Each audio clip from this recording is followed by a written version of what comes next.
গত 18 মাসে যখন নির্বাচন হয়নি, আমরা দায়িত্ব গ্রহণ করার পরেই বার কাউন্সিলের নির্বাচন উদ্যোগ গ্রহণ করেছি এবং সেই ব্যাপারে বার কাউন্সিল একটি স্বায়ত্তশাসিত প্রতিষ্ঠান, আপনি জানেন।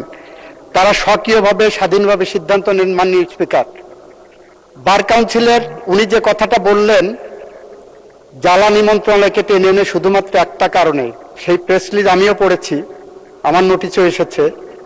উনি যে জিনিসটা বলেননি সেটা হলো ঢাকা বার সহ বেশ কয়েকটি বার অ্যাসোসিয়েশন থেকে বার কাউন্সিলের কাছে অনুরোধ এসেছে যে তাদের ওখানে এখন নির্বাচন চলছে, তাদের নির্বাচন প্রক্রিয়া সমুন্নত রাখার জন্য, এইটাকে নির্ঝঞ্ঝাট রাখার জন্য, ওই বার অ্যাসোসিয়েশনগুলোর নির্বাচনকে নির্ঝঞ্ঝাট রাখার জন্য নির্বাচনটা পিছানোর জন্য বলেছেন।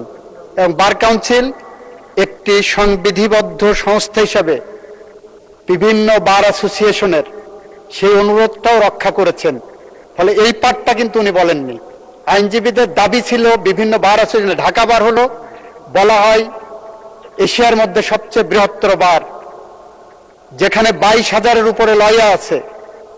সেই বারের নির্বাচন সামনে, 29 তারিখে সেই বারের নির্বাচন, সেই নির্বাচন প্রক্রিয়াকে সামনে রেখে সেই অ্যাসোসিয়েশনের পক্ষ থেকে যে অনুরোধ এসেছে, বার কাউন্সিল আমি মনে করি তাদের নিজস্ব মেধা, প্রজ্ঞা, স্বকীয়তা এবং স্বাধীনতা অ্যাপ্লাই করেছেন।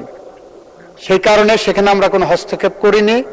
আমরা চাই ওনার মতোই যে বার কাউন্সিলের একটি স্বাভাবিক নির্বাচন প্রক্রিয়া এগিয়ে যাক, এবং সেই প্রক্রিয়া এগিয়ে যাওয়ার জন্য আমাদের পক্ষ থেকে আমরা সেখানে হস্তক্ষেপের মধ্যে যাচ্ছি না।